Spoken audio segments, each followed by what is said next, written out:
Azazkalo, Margarita del Mazorena.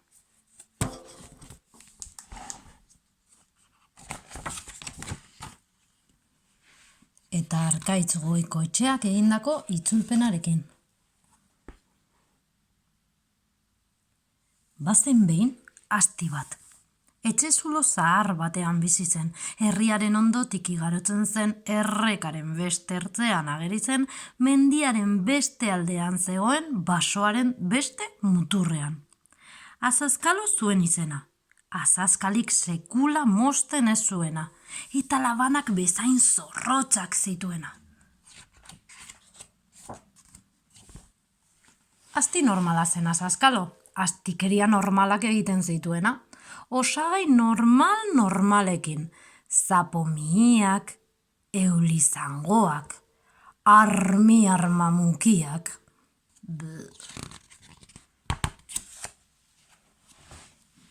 Ilargi beteko gauetan, lasterka irteten zen etxetik, basoa zeharkatu, mendia igo, mendia jaitsi, jauzi batekin erreka gurutzatu eta herrira iristen zen.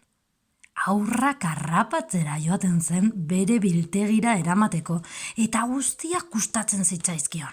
Argalak eta lodiak, txikiak eta handiak, ilegorriak, beltzaranak, ile horiak. Gau haietako batean, herrian sartu zen. Ilargi zuri eta biribila zegoen, elur bola bat bezala, eta dizdira egiten zuen zeruan. Zurina ikusi zuen leiho batean. Neskatu hura berdea ere izan zitekeen, piper baten antzera, baina zuria zen bere izena bezala ze. Gainera, azeria bezain azkarra zen, eta ontza bezain argia. Ilargiari begira ari zen lotara sartu aurretik. Azazkalok zorrostu egin zituen azazkalak, eta katua bezala igo zen leiho ondoan zegoen zuhaitzean gora. Adarren artetik kristalaren beste aldean neskatu alo zegoela ikusi zuen. Palanka egin zuen atz txikitxo azazkalarekin, eta pamp, leihoa ireki zen. Mantxo, pauso isilean, ohera hurbildu zen Azazkalo. Antze zioan erdi makurtuta, besoak luzatuta eta hortzak eztututa. Zurineren ondora iritsi zen, atzerakuslea altxatu zuen, ari estarria zeharkatzeko eta bapatean puzkerrak alde egin zion. Neskatoa esnatu egin zen, begiak igurtzi eta irribarre eginez alase esan zuen. Ara, aztimando? Ez naiz aztimando, Azazkalo dut izena, azazkalak sekula mosten ez dituena, erantzun zuen astiak haserre. Ez adarik jo niri. Aztimando zara. Ez, Azazkalo naiz. Gezurra, ikusi zure sudurra. Zer ikusten diozuz nire sudurrari? Haundia dela azernolako berenjena, aztimandorena. Ez, Azazkalo naizela, ikusi nire azazkalak bestela.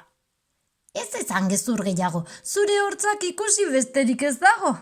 Zer gertatzen zaio nire hortzei? Gutxi dituzu eta ustelak dendenak aztimandorenak. Hauek nire hortzak dira, Azazkalo naiz, oihu egin zuen astiak. Ikusi nire azazkal guztiak. Zu bai egoskorra aztimando, haizea igual zaizu burura. Ikusi zure begien itxura. Nolakoak dira ba nire begiak? Gorriak eta irtenak, aztimandorenak. Ziurral zaude? Galdetu zuen zalantza eginez. Nik uste dut, Azazkalo naizela. Zurinak berriz ekin zion pazientzia handiz. Ez jarri ergela aurpegi hori eta begiratu zure ileari. Astiak txapela kendu eta ia negarrez esan zuen. Zer gertatzen zaie nire tximei? Tximak diozu? Lau ilea ageri direnak, aztimandorenak. Aztiak sorbaldak altxatu, lau hilei azka egin eta esan zuen, agian bai, agian astimandu izango naiz, baina berdin dio, zu jatera etorri naiz. Irutu alzara, erantzun zuen Zurinek, ezin zara ibili aurrak jaten, pikortak aterako zaizkizu nonai, zilborrean ere bai. Aztimando, utzi berriketak eta zoaz lotara.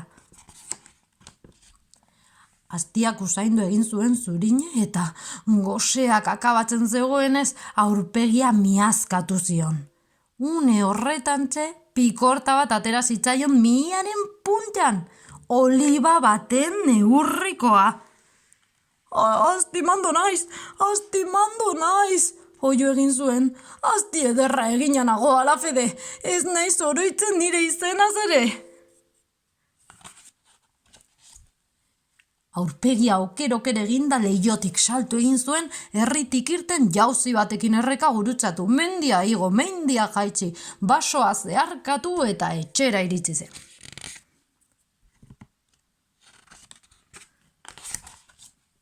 Ganbarara joan zen zuzenean eta zerbaiten bila hasi zen kutxa bazar batean. Zalantza usatu beharra zuen.